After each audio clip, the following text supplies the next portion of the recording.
husband's shoulders and not on the wife's shoulders.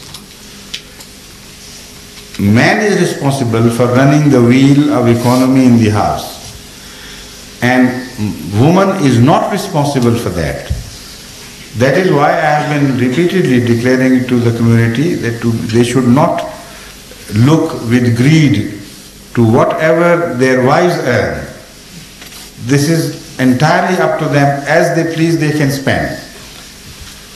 Because the philosophy of sharing two parts is that they must share the burden more than the girls should. Now that is why right from the beginning the message is that you will have to spend more on boys than on girls.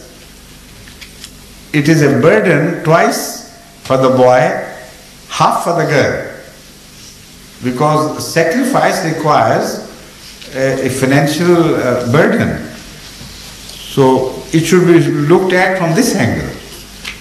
That when a boy is born, you are charged more. You have to pay more for the boy than for the girl. And exactly in the same order, when they die, when the person dies, a new sort of birth takes place for the children whose parents pass away. And the Akika picture is revived in the form of inheritance. So they are connected things. You understand? Yes. Yes, please. So in the long run, it is, if an objection has to be raised, it should be completely of a different form. It should be said that although men are given only twice as much as ladies, but the entire burden is shifted on the shoulders of men. Why so? The answer should be to that question. Not that Islam is partial to ladies, not to men, but because apparently it is partial to ladies. Answer to that also should be remembered, it should be clearly understood by you.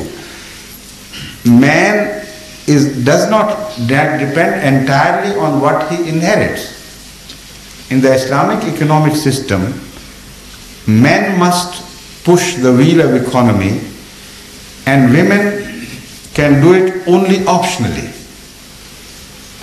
So in the job opportunities, in a truly Islamic economic society, the jobs which are men's jobs, particularly where there is more labor is involved, they would obviously will be only occupied by men like in all other societies.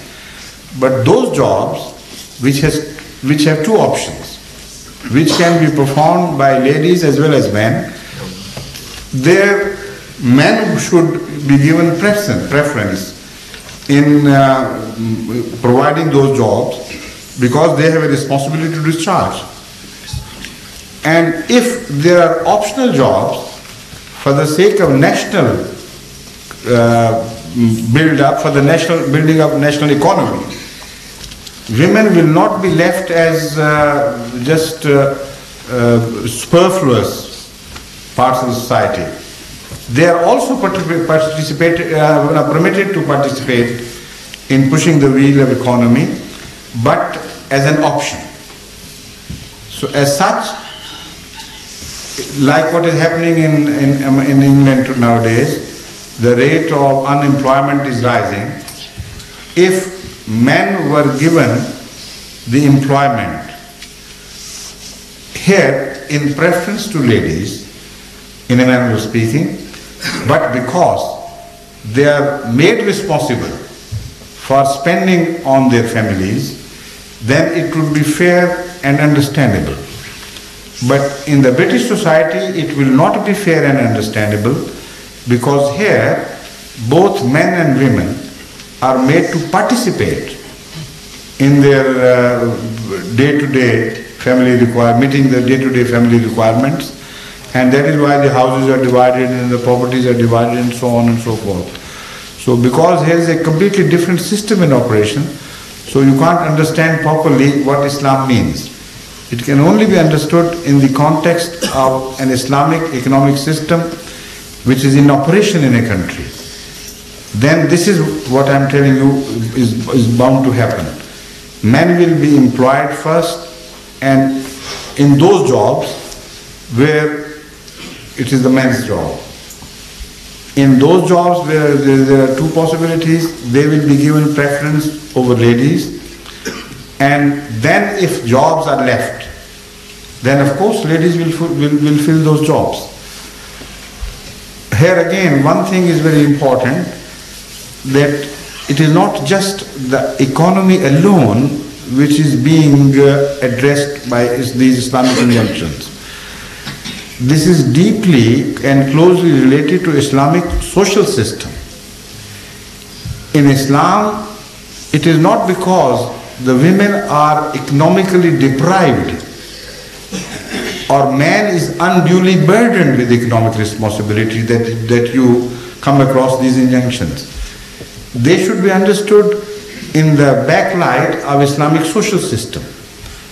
In Islam, ladies are equipped with that special apparatus, which is the apparatus for giving birth to children, uterus and all the concomitant things. Now that provides ladies not only with that mechanical arrangement, mechanical apparatus for bearing children, but also emotionally and in attitude of life, they become different from men to that degree. So they are more capable of looking after their children than their husbands are.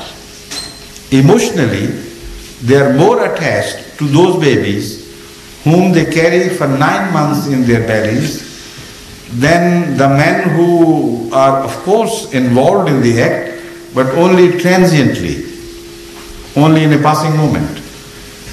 So that is why it is ladies who are more adapted and more suited to the job of looking after their children. If they were also made equally responsible for running the wheel of economy, then the poor children would be left without anybody looking after them. So the emphasis in Islam, in the Islamic social system, is on ladies to give priority to the responsibility of the future generation of mankind.